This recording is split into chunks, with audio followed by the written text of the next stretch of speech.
Buenas, buenas, ¿cómo vamos? Lo más de bien, Su profe. merced, qué rico verlo.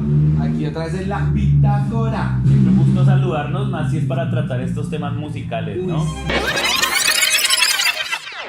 Es chistoso empezar a ver cómo, digamos, la música empezó desde un punto cero, ¿cierto? O sea, antes de ese cero no había nada referente a la música, o no se había construido sonido alguno, y simplemente alguien le dio por tararear algo, o por tocar algún instrumento, Claro, o por hacer algún movimiento, y desde ese momento, ese punto cero en la música, empieza a evolucionar, ¿no? Claro. ¿Y hasta dónde nos ha llevado? Sobre todo porque creo que difícil encontrar otro arte a través del cual se han hecho tantos inventos como en la música.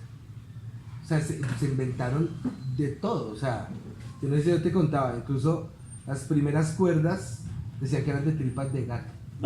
Uy, eso debía sonar. ¿Cómo a alguien se le ocurre matar a su gato? No, pero era Sacar que y sí. probar, pero era el material del que se hacía. ¿No? Como alguien coge de lo loco de decir, bueno, voy a tratar de hacer esto y que de allí provenga después un gran invento. Hoy ese Claro. es el tema a tratar y vamos a Claro. ver cómo esos inventos musicales y también cómo esos pasos que han ido conformándose como la evolución de la música. Sí. Porque pues han sido de verdad demasiados pasos para lo que estamos viendo ahorita en este momento, ¿no? Claro, y que son como- cosas que, digamos, no creo que nadie se hubiera imaginado. No. Yo creo que también vale la pena reconocer un poquito el sadismo de los primeros inventores de instrumentos.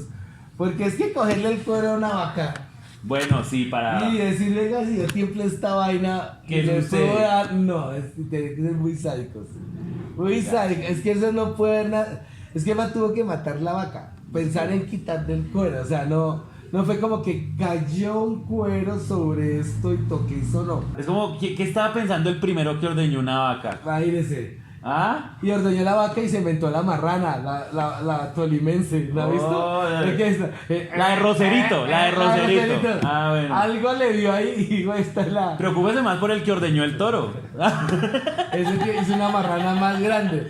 Esa es una marrana con premio. Todo empezó simplemente con el hecho de que varias personas se reunían en vivo y en directo y alguien con talento hacia la música empezaba a interpretar, sea con su voz o pues con los diferentes Claro. instrumentos que empezaron a salir. Entonces no Claro. pasaba más de ser, sí, un tema entre amigos en reuniones y entretenimiento, sí, como más cerrado. Además, ¿usted no le ha pasado que usted juega con algo y como que se le da la mente cuando está solo? Por ejemplo que, no con ese, con otro, con algo externo a su cuerpo. Ok. Entonces, por ejemplo, usted coge, no sé, una flautica, usted le da- y además porque es como por imitación, ¿no? Tú imitas algo, intentas hacer algo y como que la mente se va. De hecho, en Japón, yo creo que así era que tocaban esas primeras guitarras, que era una sola cuerda. Era como Sí. un palito con una cuerda y yo creo que era ahí horas de De técnica. y ahí de le arte. sonaba algo bonito y ahí se engolosinaban, hasta que llegó el nerd. Y los nerds dijeron, espérense, pero ¿por qué un sonido más? Te le meten matemática y física a la vuelta. Porque suena esto más agudo que esto, porque suena más grave, porque esta nota es, aunque suenen diferente en timbre, porque los instrumentos, pero en la guitarra o en la flauta es la misma nota. Sí. ¿Cómo pillaban eso? ¿Cómo llegan a esas conclusiones? Hay un punto clave en la evolución de la música y es cuando se crea el fonógrafo. Por allá por el año de 1877. Claro. Porque este aparato creado por Thomas Edison da la posibilidad al hombre de interpretar un sonido y grabarlo. Por primera vez el hombre puede recopilar un sonido y ese invento 1877, mire dónde nos tiene el 2024. Sí. Cuando Alva Edison hace el fonógrafo, Sí. resulta que el man hacía una vaina, pero ya la tecnología que había ahí era brutal, aunque no era una tecnología electrónica, que es que nosotros, ok. ¿sí me entiendes? O sea, Entiendo, nosotros, sí. nosotros decimos, todos lo llevamos por el parte electrónica. De hecho, uno de los descubrimientos más importantes que hizo el hombre para la música fue establecerla, porque eso garantiza que el mismo, una nota, el la, en Colombia es el mismo la, en Japón. Estandarizarla y parametrizarla, Exacto, ok, eso sí, se llamó claro. el temperamento. Ok. Entonces, por eso Bach tiene una obra que se llama Clave bien temperado, Sí. donde utilizan, y por eso el diapasón de la música, Sí, que era un instrumento para que todo el mundo afinara, el diapasón. el diapasón fue muy tecnológico y era perfecto, y usted lo toca y usted lo pone sobre una guitarra, sobre una superficie de madera, y suena en la en 440. Por eso Juan Luis Guerra le puso a su banda 440, Ok. haciendo referencia al la perfecto. Es interesante ver cómo evoluciona algo simple, digamos, y se convierte en lo que es ahora, en el paso del tiempo, digamos, la guitarra. Yo creo que uno de los instrumentos más comunes y con los que muchos músicos empiezan a formar tantas obras, que empieza en la antigua Grecia como algo que se llamaba la quitara o la lira, era algo más parecido a un arpa. Después en la Edad Media, como en el siglo XV, empieza esta guitarra como más chiquita pero de menos cuerdas. Ujú. Pero aún así, digamos, empieza su evolución y Claro. llega el siglo XIX, donde empieza a aparecer esta figura de los luthiers, personas que Los su fabricantes. función son, exacto, conservar y a fabricar y dar como los Claro. parámetros para los instrumentos. Y llega este man que se llama Antonio de Torres, quien es considerado el padre de la guitarra moderna, de la guitarra de 6 cuerdas y grande que nosotros conocemos. Pero imagínese lo mismo que el piano, o sea, esa evolución Claro. para llegar a este punto, pero ¿cuánto tiempo No, atrás ayudando a pero es conservar que, la música? Además, porque fíjense en la cultura, hay algo que siempre es muy interesante y es, llega la guitarra a América con Cristóbal Colón, pues bueno, pues desde llegó la colonia, pues, y la guitarra en toda Latinoamérica se transformó. Entonces tenemos instrumentos que son guitarras Sí. de cada región de Latinoamérica. Entonces nosotros tenemos el tiple colombiano. Sí. En Venezuela está el cuatro llanero. Ok. Está el tres cubano. Está la vihuela en México. Ok. Sí, está el cavaquinho en Brasil. Todas variaciones de la misma guitarra, de ese mismo instrumento. Del de mismo instrumento. Unas con más cuerdas, otras con menos, como usted lo quiera. Pero está toda la evolución de la guitarra en todo lo que nos... Creo que es un instrumento que, además por su practicidad, creo que lo apropió todo el mundo. O sea, todo el mundo puede tener una guitarra en su casa. Sí. Mientras no puede tener un piano. Pues eso es verdad, Sí. claro. Después viene otro invento que ya es por el lado de Alexander Graham Bell, que también fue definitivo. No se hizo inicialmente en pro de la música, pero después se ajustó lo que dice usted, desde el desarrollo electrónico y pues empezó a ser funcional para la música, y es el parlante. Claro. Por el año como de 1876, casi a la par Claro. del Thomas Edison. Claro, crearon algo Empezó a crear el parlante. Para reproducir mejor. El esto parlante que es- inicialmente se hizo con la finalidad de ser un sistema de comunicaciones. Sí. Fue el primer prototipo de teléfono. Era una vaina muy básica. Era un cono de Sí. papel con un cable de cobre. Sí, era como dos niños jugando así. Hola, hola, algo así. Pero igual en su momento pues ayudó con líneas telefónicas directas a dar comunicación. Pero cuando empezó como sí, el ponerle componentes electrónicos a este invento, empiezan a ver que pues estas ondas de sonido se pueden ampliar y pues hacerse masivas, lo cual fue un invento, pues imagínense. Claro. Cuando hablamos de magnificar este fenómeno musical, se da algo, un invento de verdad que fue como de los que más marcó la música en un momento, y es la radio.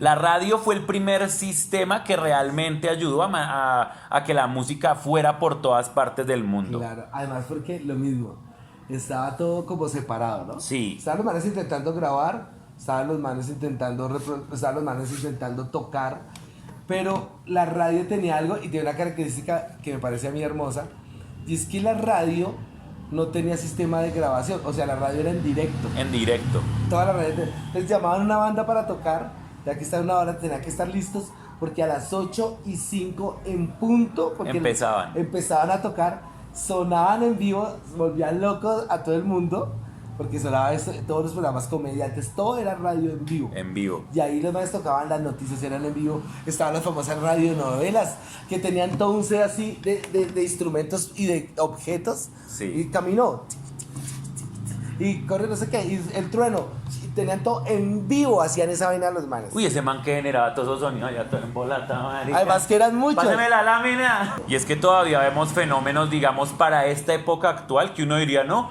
que internet es masivo. Pues internet no es tan masivo porque todavía hay lugares donde no llega internet y todavía el poder de difusión es a través de la televisión o de la radio. Claro. Bueno, ahí ya empiezan a darse otros pasos ya como hacia la producción más de la música como tal. Usted nos comentaba en un programa anterior que fue la creación de los sintetizadores. Por allá como por el año 1960 con este man Moog que empieza a sacar su primer sintetizador. Y también paralelo a este sale por primera vez el primer sampler.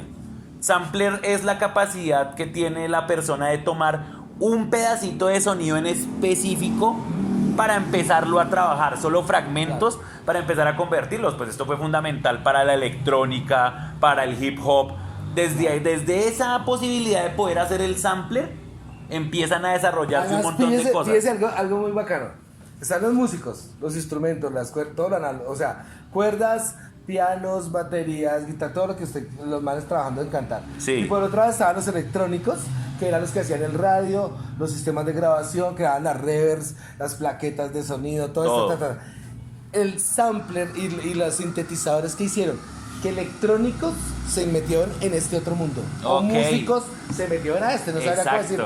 O sea, se aparearon y tuvieron hijitos que ya manejaban las dos cosas. Sí. Y desde ese conocimiento generaron música. Sí. Conocimientos de electrónica, o sea, se mezcló la electrónica con la música totalmente. Ya hubo un punto de no retorno en la música, que es la creación de los computadores y del software para la producción musical. ¿Usted se acuerda, digamos, cuando salían estos programas como Pro Tools? Claro. Y como entonces, el Ableton Live, que eso era como un Winamp, así la primera vez que me sentí DJ fue la primera vez que usé Winamp en el computador, ¿se acuerda? Que usted pone una lista acá y salía una consolita, y usted podía pausar acá y poner acá y hacer como la interfase. Y hacían vainas muy brutales. Por ejemplo, Pro Tools fue lo que grabó todo el mundo. En un momento del mundo, sí. Hasta el año 2000, no sé, 2000 y puchas, era el sistema, pues, además Pro porque Tools. vendían todo el sistema Avid, que era para video, Avid, que era Pro Tools en sonido, Sí. y podía costarle usted armar un estudio, no sé, $200,000, $150,000, con todo el sistema. Sí. Pero entonces ahora dice, ¿pero por qué? Si yo cojo 5 milloncitos y ya hago acá. Y me hago mi estudio acá en el mismo apartamento que yo con mi mamá y con mi tía, y que aparte es la oficina de mi papá. Y seamos francos, hay artistas hoy en día que graban en estudios de esos y usted escucha el resultado y dice, me voy a grabar en el apartamento de la mamá. Sí. Porque uno dice, no, qué tristeza. Y hay gente que con menos, es que es lo que hablábamos del concepto, una buena producción no es la cantidad de equipo, sino la cantidad de genialidad y de mente para sacar algo bien cabrón que usted ya... No es la cantidad de herramientas, sino cómo usa usted y optimiza esas herramientas. Entonces, bueno, de allí pasamos a un fenómeno que es la aparición de la música en streaming. Okay. Ya ese fue un punto donde todos los formatos ¿Se físicos... todos los formatos físicos? Mira, estaba ¿Sí se acuerda que una vez lo repasamos? Exacto, acá hace el disco. Primero los vinilos. Exacto, los vinilos, del disco. Sí. Hablamos del Laserdisc, ¿se acuerda que nosotros que era un compact disc así grande que eso murió? Sí. Murió, pero hizo algo importante que fue que digitalizaron la música. Se digitalizó la música. O sea, ya no era análoga, era digital. Sí. O sea, ya no era la onda, eran ceros y unos. Sí, exacto. ¿Cierto? Y ahora es puro Matrix. Claro, creo que ¿sabe qué fue lo que cambió todo? El MP3. El MP3. El formato el de poder MP3. tener tanta música en formato pequeño. En una información tan pequeña. Mire, la primera plataforma que hubo de streaming se llamó como Audio Galaxy. Okay. Pero entonces ahí obligaban a descargar.